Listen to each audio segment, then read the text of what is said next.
ओम नमो भगवते वासुदेवाय। श्राद्ध से जुड़ी पौराणिक कथा।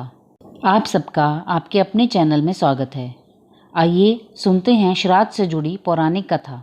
हिंदू धर्म में प्राचीन काल से ही अन्नदान को सबसे बड़ा दान माना गया है। इसी दान के चलते पौराणिक कथा के अनुसार महाभारत के अहम पात्र सूर्यपुत्र कर्ण को भी स्वर्ग में भूखा मरना पड़ा था। तो आइए जानते हैं ये कथा।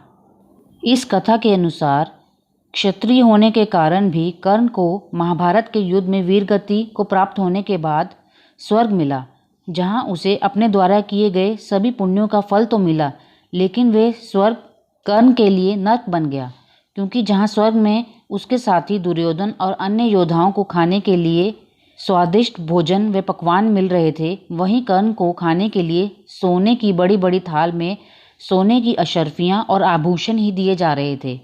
एक दिन भूख से व्याकुल होकर वो भगवान इंद्र के पास पहुंचा, जहां उसने भगवान से प्रश्न किया कि आखिर इसका क्या कारण है कि उन्हें भोजन में केवल सोना ही दिया जा रहा है। कर्ण के इस सवाल का जवाब देते हुए इंद्र ने कहा कि यूं तो तुम बहुत बड़े दानवीर थे, लेकिन तुमने कभी जीवन में किसी को अन्न दान नहीं किया, केवल सोने का ही दान किया है।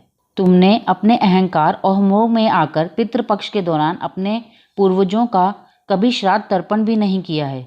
यही कारण है कि तुम्हें अब स्वर्ग में होते हुए भी अपने दान के अनुसार ही सोना खाने के लिए दिया जा रहा है।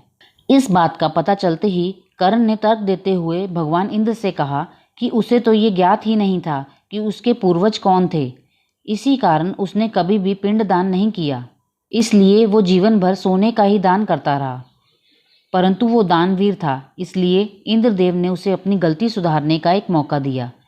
उन्होंने उसे लगभग 16 दिन के लिए पृथ्वी पर अपना पश्चाताप करने के लिए वापस भेजा।